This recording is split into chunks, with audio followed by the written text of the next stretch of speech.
ایک پولیس والے نے اگر ایک ڈاکو مار دیا نا، اس کا مطلب 100 انسانوں کو قتل ہونے سے اس نے بچا لیا ہے۔ قرآن کیا کہتا ہے؟ وَلَكُمْ فِي الْقِصَاصِ حَيَاتٌ يَا أُولِي الْأَلْبَابِ، مجرم آدمی کو قتل کرنے میں اے لوگو تمہاری زندگی ہے، تمہاری حیات ہے۔ ان ڈاکوؤں، یہ ڈاکو قابل ترس نہیں ہے، خدا کی قسم ان پہ جو ترس کھا رہے ہیں نا 2 تھپڑ اس کے لگانے چاہیے کم وقت کے، کہ تو ان ظالموں پہ ترس کھا رہا ہے جو جوان عورتوں کو بیوہ کر دیتے ہیں اور چھوٹے چھوٹے بچوں کو یتیم کر دیتے ہیں۔ جی السلام علیکم۔ وعلیکم السلام۔ ہمارے یہاں آج کل جب کوئی چور شہریوں کے ہاتھ لگ جاتا ہے تو وہ لوگ اس کے خلاف خود بخود کوئی اقدام کر لیتے ہیں، اس کی تذلیل کی جاتی ہے، مارا پیٹا جاتا ہے اور کبھی کبھار بری طرح زخمی کر دیا جاتا ہے، اور ایسا کرنے کا جواز لوگ اکثر قانون نافذ کرنے میں حکومت کی نااہلی اور آج کل کے سخت مالی حالات بتاتے ہیں۔ تو دینی اعتبار سے یہ رویہ، اور خاص طور پر ایسے واقعات کی ویڈیوز بنا کر سوشل میڈیا پر اپلوڈ کرنا کیسا ہے، اور ایسے واقعات پر ہمارا کیا رویہ ہونا چاہیے؟ شکریہ۔ ٹھیک ہے جی، بہت شکریہ۔ بالکل غلط رویہ ہے، نہ دینی لحاظ سے یہ کرنا چاہیے، نہ اخلاقی لحاظ سے کرنا چاہیے، نہ اچھے باوقار شہریوں کی حیثیت سے یہ کرنا چاہیے۔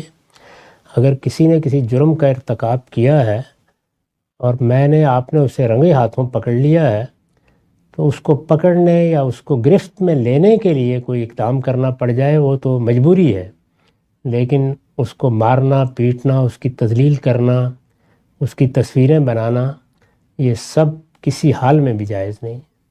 اس کو آپ قانون کے حوالے کریں، اور اگر یہ معلوم ہوتا ہے کہ قانون میں خرابی ہے یا قانون نافذ کرنے والے اداروں میں، تو اس میں شہریوں کو منظم کریں کہ وہ ان کا پیچھا کریں، وہ جائیں دیکھیں۔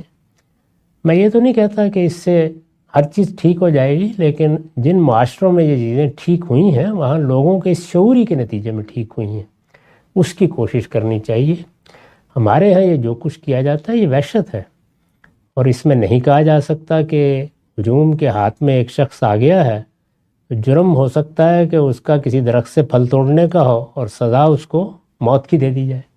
بارہا ایسا ہوا ہے کہ آدمی کا جرم بھی نہیں تھا، بات کی تحقیق بھی صحیح طریقے سے نہیں ہوئی، معاملے کے بارے میں ایک افواہ اڑ گئی، اس میں ہی ایسا ہو گیا۔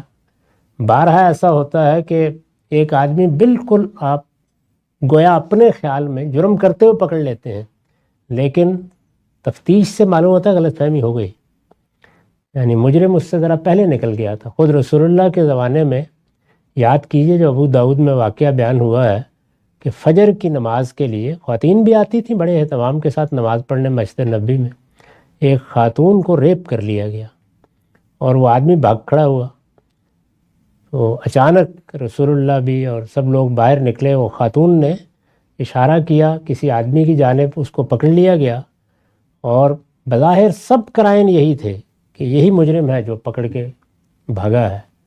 لوگ بھی اس بیچارے کی صورتحال بھی یہ تھی کہ وہ حضور کی موجودگی میں انکار بھی نہیں کر سکا، یعنی اس کی سمجھ میں نہیں آیا، ایسے پکڑا گیا، یعنی خاتون کہہ رہی ہے، لوگ بھی کہہ رہے ہیں۔